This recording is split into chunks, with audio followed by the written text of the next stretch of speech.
बच्चों, आज का हमारा टॉपिक है गुप्त साम्राज्य।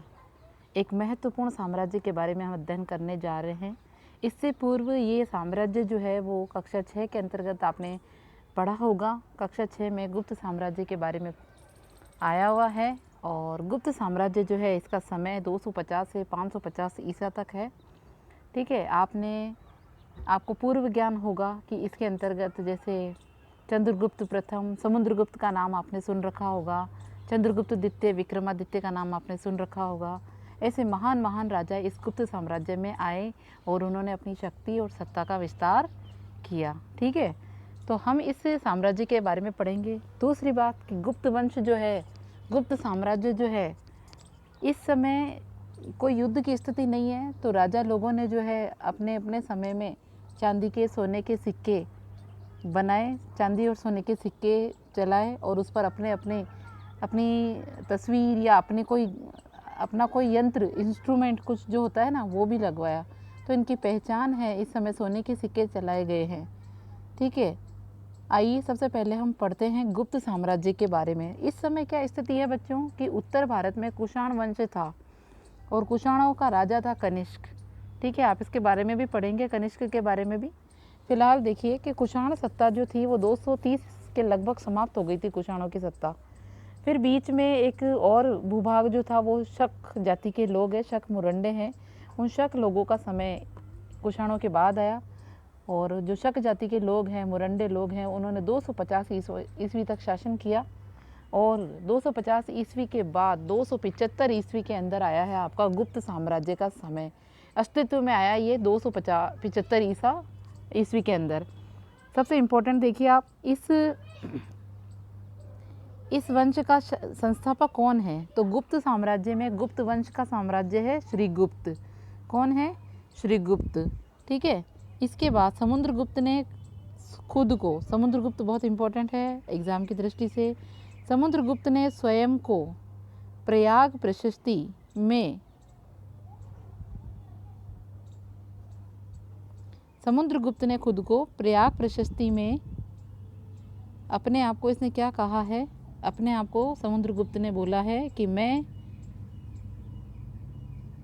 श्रीगुप्त का पोता हूँ। क्या बोला है अपने आप को? कि मैं श्रीगुप्त का पोता हूँ। प्रयाग प्रशस्ति में लिखवाया समुद्रगुप्त ने कि मैं श्रीगुप्त का पोता हूँ, प्रपौत्र हूँ। ठीक है, श्रीगुप्त के बाद कौन सा शासक आया? सबसे पहले तो श्रीगुप्त आया, फिर आया घटोत्कच। ठीक है, और घटोत्कच ने अपने आप को बोला कि अपने आप को एक उपाधि दी, वो थी महाराज, कि आज से मुझे सब बच्चे क्या याद रखेंगे? महाराज। तो आप ध्यान रखना कि किसने, गुप्त साम्राज्य के किस राजा ने अपने आप को महाराज की उपाधि दी? तो वो है आपका घटोत्कच। तो सबसे पहले नींव रखने वाला है श्रीगुप्त, उसका बेटा आएगा घटोत्कच, और घटोत्कच का बेटा कौन आएगा? वो आएगा आपका चंद्रगुप्त प्रथम। ठीक है, कौन आएगा? चंद्रगुप्त प्रथम। याद रह जाएगा। सबसे पहले कौन है? श्रीगुप्त, फिर उसका बेटा कौन है? घटोत्कच, जिसने खुद को महाराज की उपाधि दी है, और घटोत्कच का बेटा कौन आया है? चंद्रगुप्त प्रथम। तो इसका समय देख लो आप, इसका समय है 320 से 335 ईस्वी। 320 से 335 ईस्वी के अंदर चंद्रगुप्त प्रथम का जो है इसका विस्तार माना जाएगा। घटोत्कच ने खुद को महाराज की उपाधि दी थी और घटोत्कच के बाद उसका पुत्र चंद्रगुप्त प्रथम जो है वो गुप्त वंश का शासक बना। ठीक है, और इसने, घटोत्कच ने तो खुद को महाराज ही बोला, इसने कहा पापा ने खुद को महाराज बोला तो मैं थोड़ा बड़ा लूँगा, तो इसने एक और उपाधि ली, उसका नाम है महाराजाधिराज। तो चंद्रगुप्त जो है प्रथम, उसने खुद को महाराजाधिराज की पदवी धारण की। ठीक है, फिर इसके बाद एक और महत्वपूर्ण कार्य हुआ है, वो है लिच्छवी वंश की राजकुमारी है जिसका नाम है कुमार देवी। तो चंद्रगुप्त प्रथम ने लिच्छवी वंश की राजकुमारी कुमार देवी से शादी की, विवाह किया। एक बहुत ही वैशाली का एक बहुत ही प्रसिद्ध और अमीर परिवार है लिच्छवी वंश, जाना पहचाना नाम है। उस लिच्छवी वंश की राजकुमारी से, कुमार देवी से, इस चंद्रगुप्त प्रथम ने विवाह किया और बहुत ही संबंध मजबूत किए। तो समुद्रगुप्त जो है उसको अपने ननिहाल वालों पर बहुत गर्व रहेगा, वो खुद को बोलेगा एक तो बोलेगा कि मैं श्रीगुप्त का पोता हूँ, जो आपने पढ़ा है आगे, और एक बात पर उसे और गर्व रहेगा, वो रहेगा कि मैं लिच्छवी वंश का दोहिता हूँ। तो समुद्रगुप्त का जीवन बहुत ही प्रसिद्ध जीवन रहा है। चंद्रगुप्त प्रथम ने, एक क्वेश्चन आ गया है आपका, गुप्त संवत की स्थापना कब हुई? तो गुप्त संवत जो है वो चंद्रगुप्त प्रथम ने ही शुरू किया है। एक इम्पॉर्टेंट बोल रही हूँ, आप मैं जहाँ जहाँ बोल रही हूँ उसे अच्छे से याद करेंगे तो आपके लिए बहुत अच्छा रहेगा। ठीक है, गुप्त संवत 1 नंबर का क्वेश्चन है। ये संवत कब चला? तो आप देखिए, चंद्रगुप्त प्रथम ने 319 ईस्वा 300 चंद्रगुप्त प्रथम ने 319 ईस्वी में एक संवत चलाया जिसका नाम है गुप्त संवत। क्या नाम है? गुप्त संवत।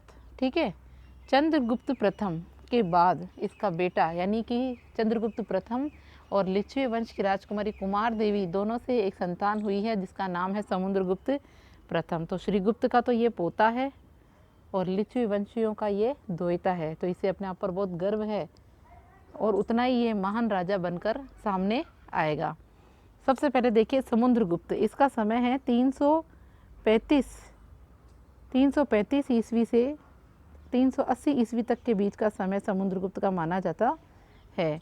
335 से 380 ईस्वी।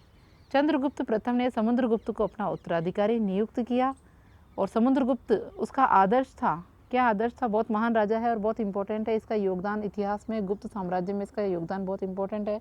बोर्ड की दृष्टि से ये व्यक्ति, ये कैरेक्टर बहुत इंपॉर्टेंट है, तो ध्यान से पढ़ लीजिए और आपको याद भी कर लेना है इस समुद्रगुप्त को, क्योंकि क्वेश्चन आता है समुद्रगुप्त की विजयों का वर्णन कीजिए, तो आपको पता होना चाहिए कि इसने क्या क्या विजय हासिल करी है, क्या काम किया है। ठीक है, ये श्रीगुप्त का तो पोता है, प्रपौत्र है, और ये लिच्छवी वंश की लिच्छवियों का ये दोहिता है, ये इसने खुद बोला है।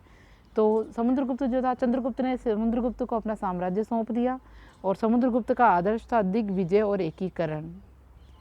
उसका आदर्श क्या था? दिग्विजय और एकीकरण। तो समुद्रगुप्त ने एकीकरण के इरादे से कार्य किया। वह साम्राज्यवाद में विश्वास रखता था, साम्राज्य को बढ़ाने में विश्वास रखता था, विजय का झंडा फहराना चाहता, विजय की पताका पूरे भारत में फहराना चाहता था ये, और पूरे भारत को एक करना चाहता था, समस्त साम्राज्यों को अपने अधीन रखना चाहता था ये।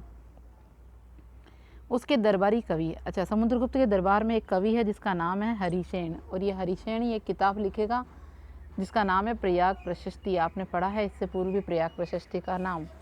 ठीक है, प्रयाग प्रशस्ति में ही लिखा है इसने कि मैं श्रीगुप्त जो है, मैं श्रीगुप्त का परपौत्र हूँ। तो इसके दरबार में एक दरबारी कवि था, उसका नाम था हरिसेन। क्या नाम था? हरिसेन। और इस हरिसेन ने ही किताब लिखी है, दरबारी कवि ने, हरिसेन ने लिखी है प्रयाग प्रशस्ति। तो उस प्रयाग प्रशस्ति में समुद्रगुप्त की विजयों के बारे में लिखा हुआ है कि उसने कहाँ कहाँ कितनी कितनी जीत हासिल की। आइए सबसे पहले देखिए, हरिसेन ने उसकी सैनिक सफलताओं का विवरण इलाहाबाद प्रशस्ति अभिलेख में किया।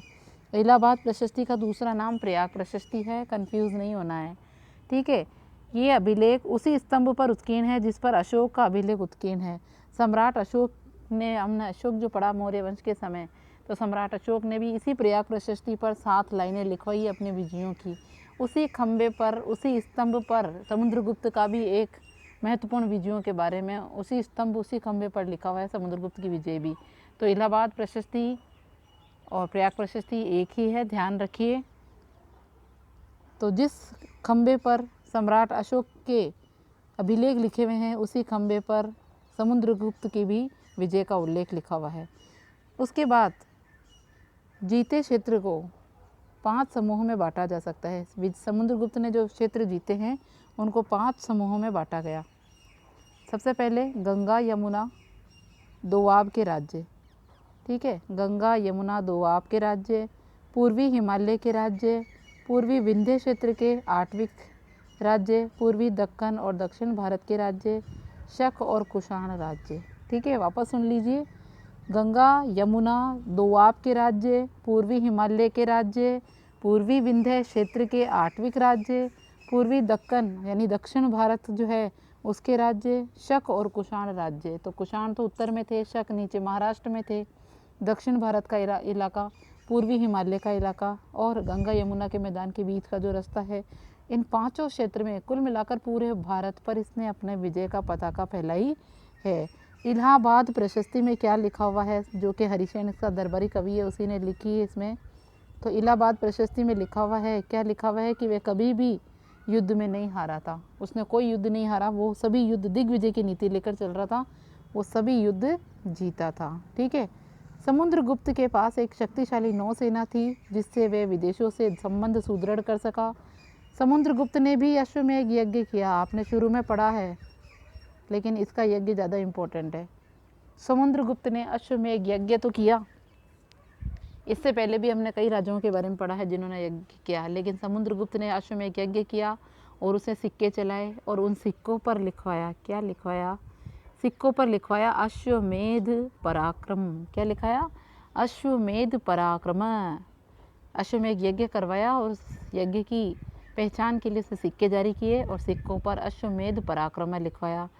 ये ललित कलाओं में भी निपुण था, उसे संगीत का भी शौक था, ललित कलाओं का भी शौक था, इसीलिए समुद्रगुप्त जो है उसको एक और नाम दिया गया है, वो है कविराज। वीणा बजाने का शौक था। आगे देखिए, वह संगीत में भी निपुण था, एक सिक्के पर उसकी आकृति वीणा बजाई हुई है। वह विष्णु का भक्त था और परंतु दूसरे धर्मों का समान आदर वो करता था। तो आपके एग्ज़ाम में तो आपके लिए यही इम्पोर्टेंट है कि समुद्रगुप्त को या कविराज किस राजा को कहा जाता है, तो समुद्रगुप्त को कहा जाता है। किसने सिक्के जारी किए हैं, जिसने सिक्कों पर जो है एक साइड तो लिखवाया अश्वमेध पराक्रम है और दूसरी साइड वीणा बजाते हुए खुद की फ़ोटो लगवाई है, तो वो समुद्रगुप्त है। विष्णु भगवान का वो भक्त था, सभी धर्मों का वो आदर करता था और दिग्विजय की उसकी नीति थी। और इलाहाबाद प्रशस्ति में लिखा हुआ है कि वो कभी कोई युद्ध नहीं हारा, तो आपको याद रख लेना है इसको। ठीक है। और उसके अलावा आपको याद रखना है कि इसका दरबारी कवि कौन था, हरिशेन था। उसने इलाहाबाद प्रशस्ति, जिसका दूसरा नाम प्रयाग प्रशस्ति है, उसमें इसकी विजयों का उल्लेख लिखा है और इसने पूरे भारत को जीते हुए क्षेत्रों को 5 भागों में बांटा। ये सब इम्पोर्टेंट है, आप ध्यान दीजिएगा। आगे देखिए, अब आता है समुद्रगुप्त के बाद इसका बेटा। समुद्रगुप्त का बेटा कौन है, जितना पिताजी समुद्रगुप्त जो है शक्तिशाली राजा रहा, दिग्विजय की नीति रखी, वैसा ही इसका खुद का बेटा है, वो है चंद्रगुप्त द्वितीय। तो समुद्रगुप्त के बेटे का नाम क्या है, चंद्रगुप्त द्वितीय। तो आप ध्यान रखना, सबसे पहले कौन आया, सबसे पहले आया आपका श्रीगुप्त, सबसे पहले श्रीगुप्त आया। ठीक है। फिर कौन आया आपका, श्रीगुप्त का बेटा आया घटोत्कच, घटोत्कच, सब तो घटोत्कच दूसरा राजा आया। फिर कौन आया, घटोत्कच का बेटा कौन हुआ, तो वह हुआ आपका चंद्रगुप्त प्रथम। तो चंद्रगुप्त प्रथम इसका बेटा आया। फिर चंद्रगुप्त का बेटा कौन आया, तो वो हुआ आपका समुद्रगुप्त, समुद्रगुप्त। और समुद्रगुप्त का बेटा कौन आया, चंद्रगुप्त द्वितीय। समुद्रगुप्त का बेटा कौन आया, चंद्रगुप्त द्वितीय, जिसे इतिहास में विक्रमादित्य भी जाना जाता है क्योंकि इसने विक्रमादित्य की उपाधि धारण की। तो बहुत इम्पोर्टेंट है ये व्यक्ति भी। आइए देखिए, चंद्रगुप्त द्वितीय का समय है 380 से 412 ईस्वी, 380 से 412 ईस्वी, 380 से 412 ईस्वी। चंद्रगुप्त द्वितीय समुद्रगुप्त का बेटा है, उसका नाम देवराज और देवगुप्त भी मिलता है। यानी चंद्रगुप्त द्वितीय यानी समुद्र के बेटे को लोग देवराज के नाम से भी जानते हैं और देवगुप्त के नाम से भी जानते हैं, लेकिन इतिहास में हमें इसका जिक्र चंद्रगुप्त द्वितीय के रूप में मिलता है। ठीक है। इसके बाद देखिए आप चंद्रगुप्त द्वितीय के बारे में, उसने अपने साम्राज्य को विवाह संबंधों और विजयों द्वारा बढ़ाया। इसने कहीं कहीं पर युद्ध किए और ज़्यादातर इसने जो है विवाह किए और वैवाहिक संबंध स्थापित करके इसने अपने साम्राज्य का विस्तार किया। उसने अपनी पुत्री प्रभावती का, इसकी एक बेटी हुई है प्रभावती, बेटी का नाम क्या है, प्रभावती। इसकी एक बेटी हुई थी जिसका नाम है प्रभावती चंद्रगुप्त द्वितीय के, और अपने बेटी की शादी कर दी इसने वाकाटकों के राजा रुद्रसेन से विवाह कर दिया। ठीक है। तो वाकाटकों से इनका संबंधी का रिश्ता हो गया। तो अपनी बेटी प्रभावती की शादी वाकाटक राजा रुद्रसेन से की, जिसकी मृत्यु के बाद प्रभावती अपने छोटे पुत्र को गद्दी पर बिठाकर राज्य की वास्तविक शासक बन गई। ये जो वाकाटकों का राजा रुद्रसेन है ये मारा जाता है, और इसके मरने के बाद जो प्रभावती है ये अपने खुद के बेटे, इसका छोटा बेटा है, उम्र में छोटा होता है, तो अपने पति के मरने के बाद ये प्रभावती खुद अपने छोटे बेटे को लेकर राजा की गद्दी, अपने शासन की सत्ता इसने खुद संभाली महिला ने। जब तक इसका पुत्र बड़ा नहीं हो गया तब तक इसने शासन संभाला और वास्तविक शासक बन गई थी ये अपने वाकाटक की गद्दी पर अपने पुत्र को लेकर ये खुद बैठी और वास्तविक शासक बन गई।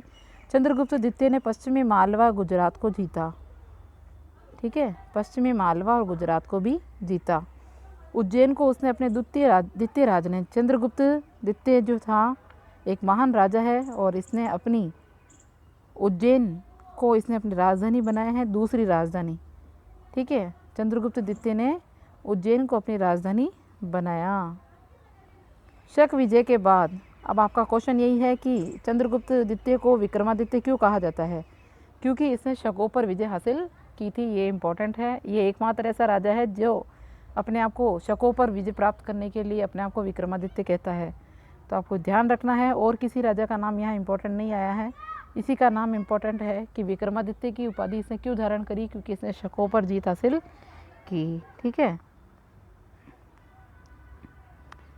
शकों पर जीत हासिल की और विक्रमादित्य की उपाधि जो है इसने धारण की। इसके बाद आपका आता है कुमार गुप्त महेंद्रादित्य, यानी कि चंद्रगुप्त द्वितीय का बेटा आता है और वो है आपका कुमार गुप्त महेंद्रादित्य।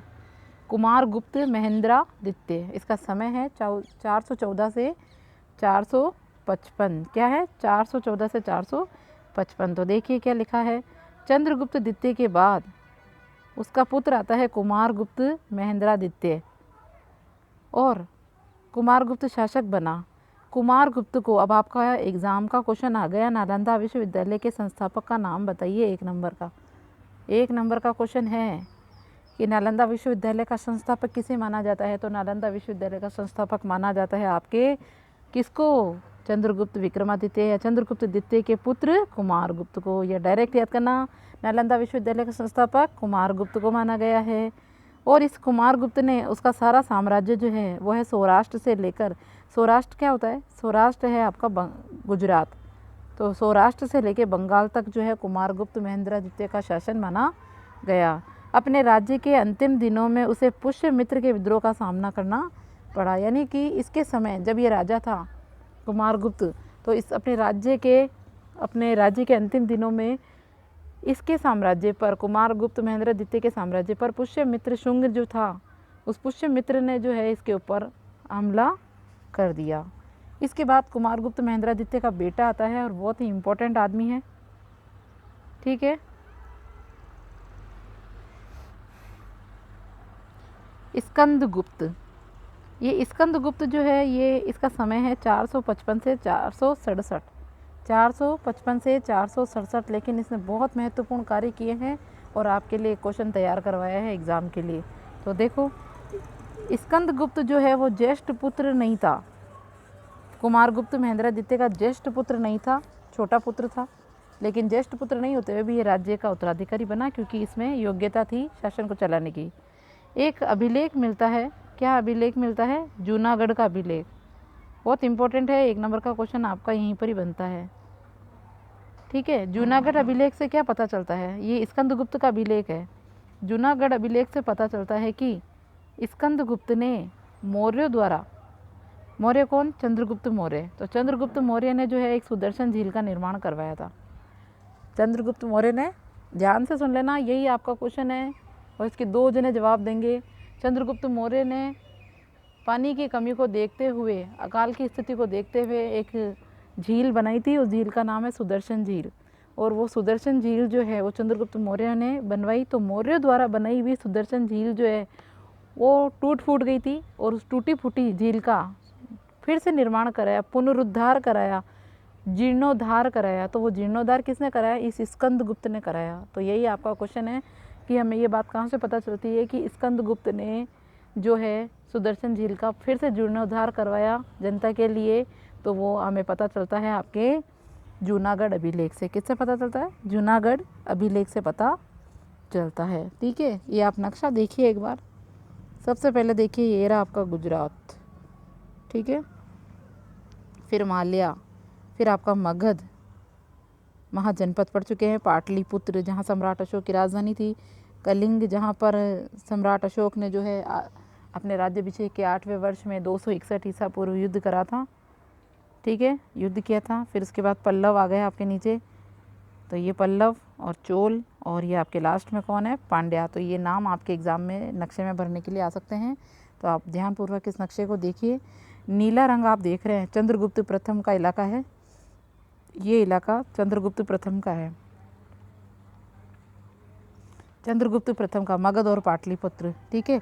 उसके बाद समुद्रगुप्त का इलाका देखिए आप, समुद्रगुप्त का इलाका है आपका, ये जो नीला रंग है वो समुद्रगुप्त का है। और उसके बाद विक्रमादित्य, चंद्रगुप्त द्वितीय, तो चंद्रगुप्त द्वितीय का इलाका है आपका ये गुजरात और मालवा का क्षेत्र, गुजरात और मालवा का क्षेत्र जो है वो चंद्रगुप्त द्वितीय का इलाका है, ठीक है। तो नक्शे में ये नाम आपसे पूछे जा सकते हैं, ये गुप्त साम्राज्य के अंतर्गत आता है।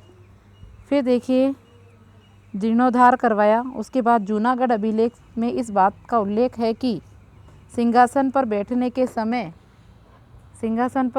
समय स्कंदगुप्त जो था, यानी जब ये राजा स्कंदगुप्त जो था सिंहासन पर बैठा, तो इसके समय में मलेच्छों के रूप में कुख्यात हूणों से इसको जूझना पड़ा था, यानी स्कंदगुप्त के समय हूणों ने इस पर आक्रमण किया। तो ध्यान रहे 1 नंबर का क्वेश्चन यहीं पर आता है कि किस के शासनकाल के समय हूणों ने आक्रमण किया, तो स्कंदगुप्त ने अंततः हूणों को पराजित किया। स्कंदगुप्त के काल में हूणों ने आक्रमण किया और उन हूणों को हराने वाला स्कंदगुप्त एकमात्र राजा था। तो ये इस प्रकार गुप्त वंश के अंतर्गत कई महान महान राजा आए, इनकी उपलब्धियों के बारे में हम पढ़ेंगे।